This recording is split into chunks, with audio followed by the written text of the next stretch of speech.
OBC जनमोर्चाचे राज्याचे उपाध्यक्ष म्हणून त्यांची नियुक्ती आपण या ठिकाणी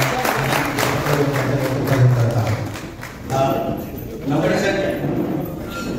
आपलं सहकार्य हे ओबीसी जनमोर्चाला निश्चित स्वरूपामध्ये अण्णांनी त्यांना पांडुरंग मोरगळ धनगर समाजाचं सगळ्यात मोठं आंदोलन जे बारामतीत झालं, त्या आंदोलनाचं जनक आणि उपोषण केलं आणि देवेंद्र फडणवीस त्या ठिकाणी आले आणि त्यांनी त्या ठिकाणी 5-6 लाख लोक त्या ठिकाणी होते।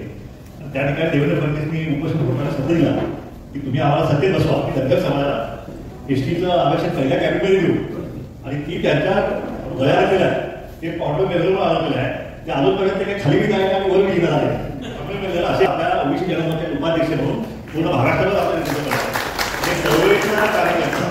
नमस्कार। ओबीसी जनमोर्चाच्या वतीने 28 ऑक्टोबर रोजी मुंबई फोर्ट येथे पत्रकार भवनमध्ये राज्यस्तरीय ओबीसी परिषद पार पडली। ओबीसी जनमोर्चाचे अध्यक्ष माजी आमदार प्रकाश अण्णा शेंडगे, त्याचप्रमाणे कार्याध्यक्ष अभ्यासक चंद्रकांतजी भावकर यांच्या मार्गदर्शनाखाली ही परिषद संपन्न झाली। राज्यभरातून ओबीसीचे विश्लेषक, अभ्यासक आणि नेते उपस्थित होते।